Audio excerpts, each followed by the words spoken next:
I, 18F, had been dating Zeke, 19M, for 3 years. We met during my sophomore year when he was a junior.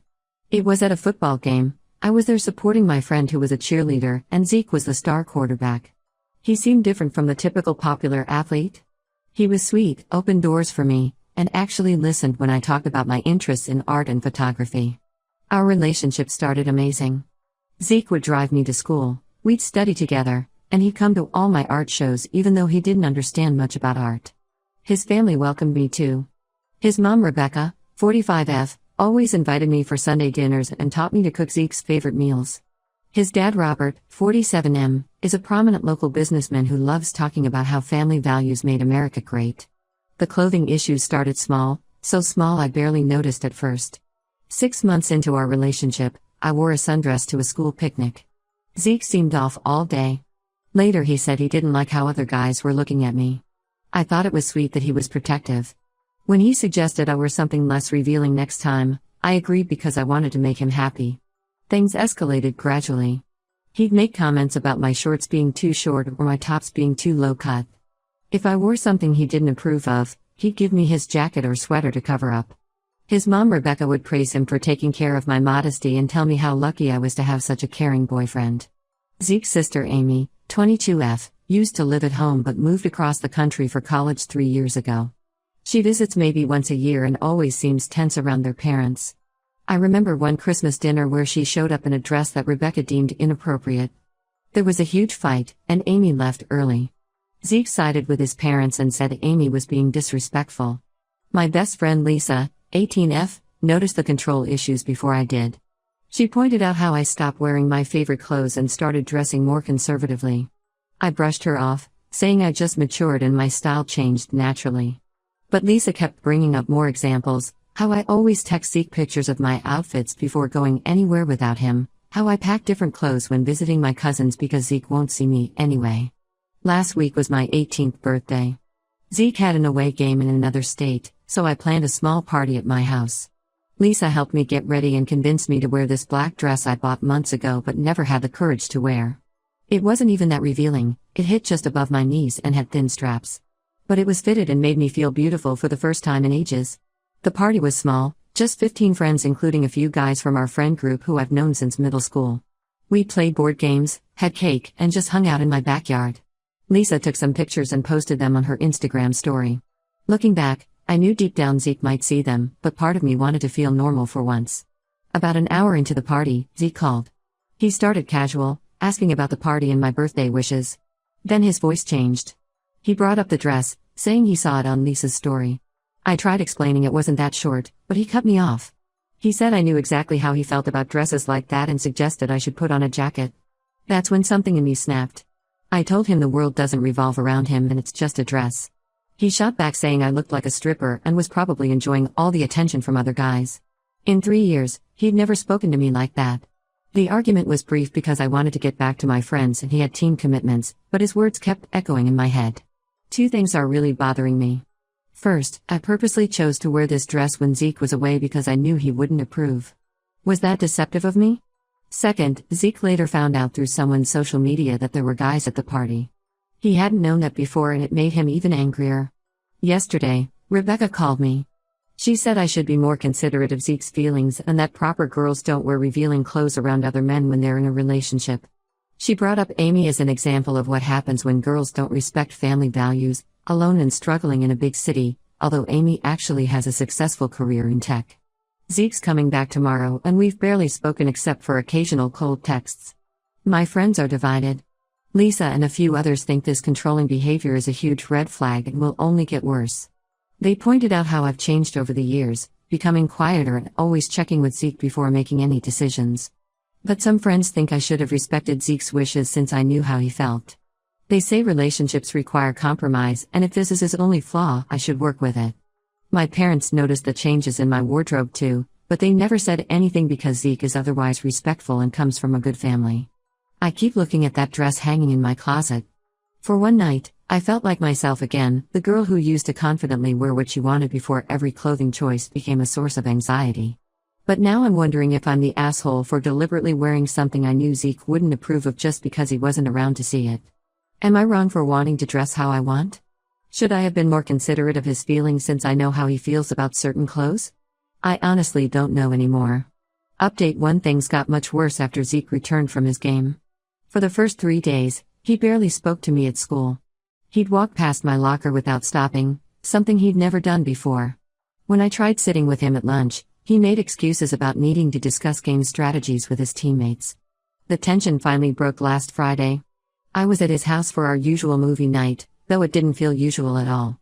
His mom kept making pointed comments about modesty and respect, while his dad talked about how girls these days have lost their moral compass. I tried to focus on the movie, but Zeke kept checking his phone and sighing loudly. During a bathroom break, I came back to find Zeke going through my phone. Before I could say anything, he turned the screen towards me. It showed pictures from my birthday party that Lisa had sent me. He started obsessing over one photo where I was standing next to Tom, 19M, my friend since middle school. In the picture, Tom and I were just standing with a group, but Zeke zoomed in on how Tom's arm was suspiciously close to my waist. It wasn't even touching me. Zeke began bringing up ancient history, like how Tom had a crush on me in 9th grade before I even knew Zeke existed. He conveniently ignored the fact that Tom has been happily dating Emma, 18F, for the past 2 years. The whole thing was absurd. Tom and Emma are one of those disgustingly cute couples who post monthly anniversary updates on Instagram. The situation exploded when Zeke kept scrolling and found messages between Tom and me from 8th grade. Just normal 13-year-old stuff about homework and middle school drama, but Zeke completely lost it. He threw my phone across the room, screaming about how I'd been lying to him our entire relationship. The phone hit their family photo wall, knocking down a frame. His mom Rebecca rushed in, but instead of being concerned about Zeke's behavior, she started lecturing me. She brought up the dress incident again, saying this was exactly what she worried would happen.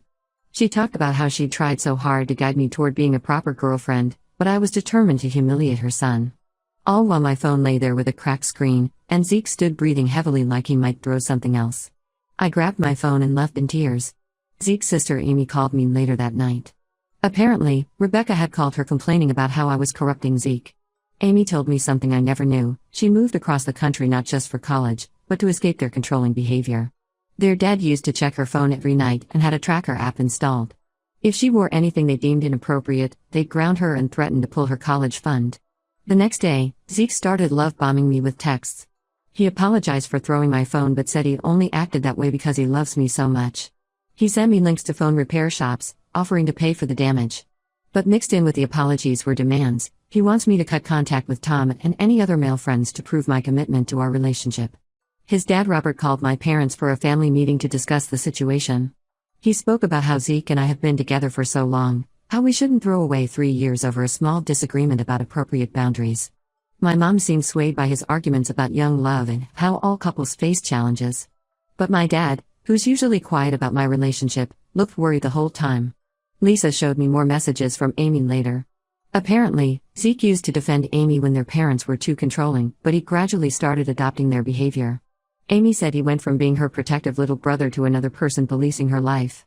She warned that Zeke is turning into their dad, starting with controlling clothes, then friends, then every aspect of life. Zeke keeps switching between apologizing and making demands. Yesterday, he left a teddy bear and roses in my car with a note saying he'll change, but this morning he sent a text listing all the guy friends he wants me to block. He's also demanding access to my social media accounts to rebuild trust. His mom has been texting my mom articles about how couples should share everything in relationships and how privacy breeds secrecy.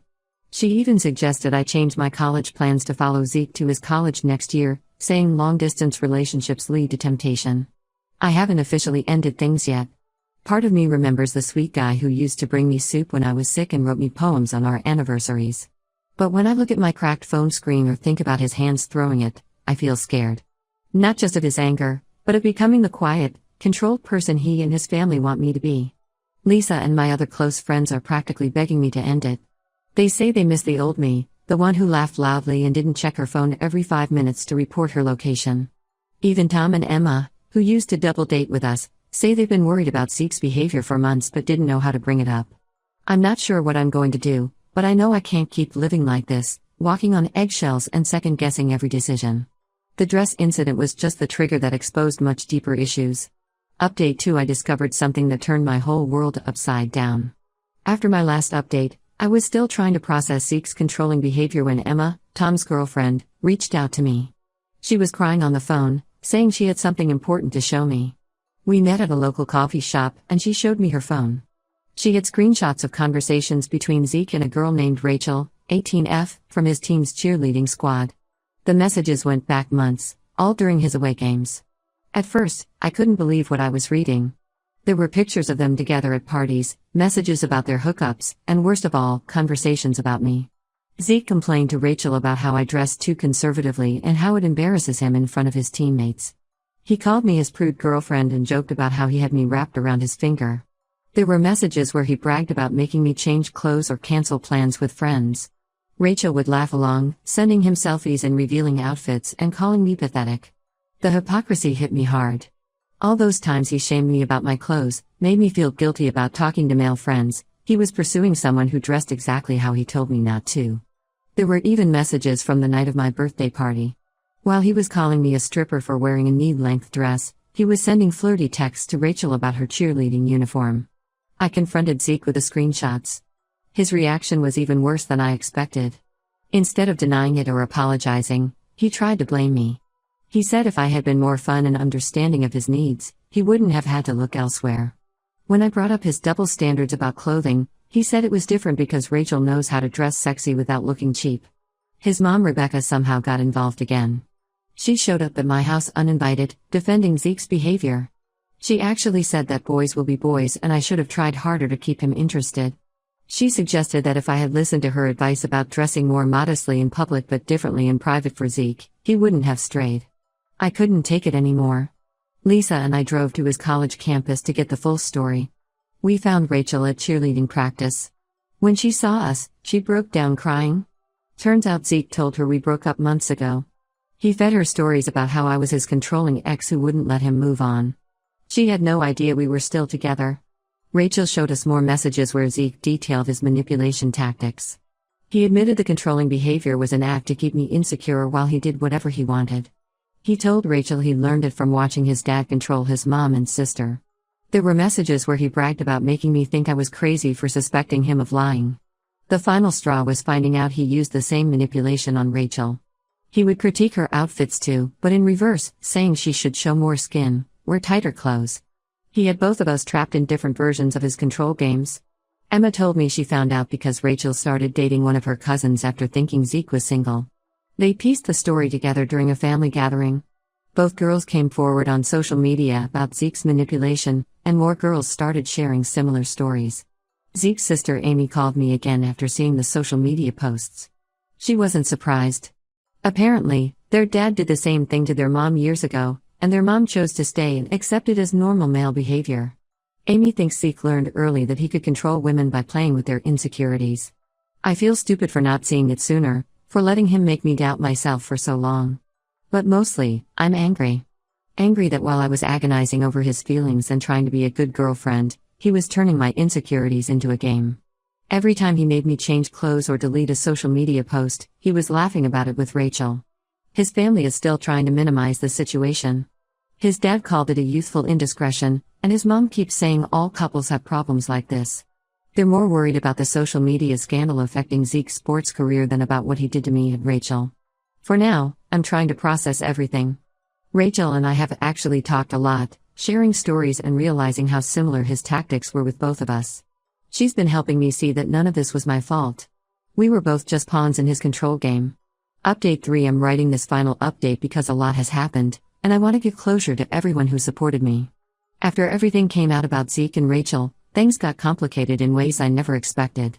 Zeke's sister Amy has become an unexpected source of support. She flew back home when everything blew up and has been helping me process everything. She shared more stories about their family dynamic, how their dad would track their mom's car, check her receipts, and control her friend circle.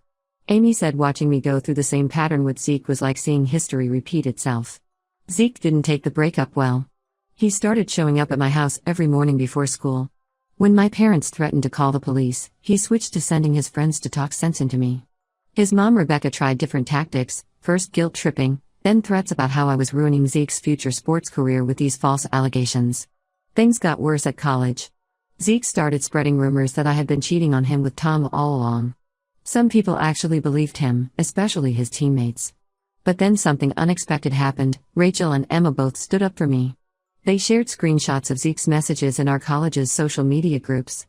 Other girls started coming forward with similar stories about Zeke's controlling behavior. His mom still messages me from different numbers since I blocked her. Last week, she sent a long text about how Zeke is in therapy, though Amy confirmed this isn't true, and how I should give him another chance. She blamed me for pushing him into therapy, saying her son was perfect before I corrupted him with my modern feminist ideas. The black dress that started all this drama? I wore it to a college party last week. It felt liberating. Rachel was there too, and we took pictures together. When Zeke's mom somehow saw them on social media, she had a meltdown about how we were trying to ruin her family's reputation. Amy is planning to go completely no contact with her family after seeing how they handled everything. She suggested I do the same. I blocked Zeke, his parents, and his flying monkeys on everything. Some mutual friends try to play peacemaker, saying I should forgive Zeke because guys mature slower and he's really hurting. I blocked them too. Tom and Emma are still amazing friends.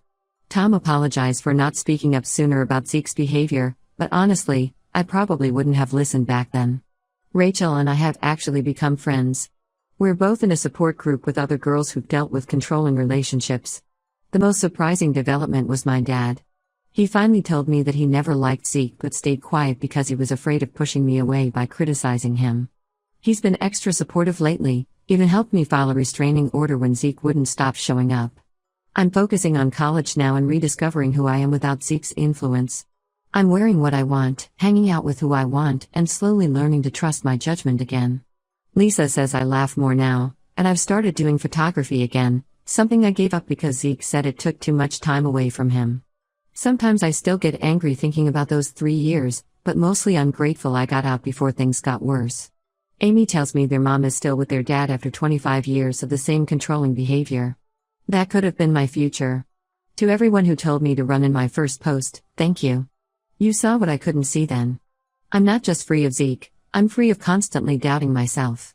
And that's worth more than any relationship.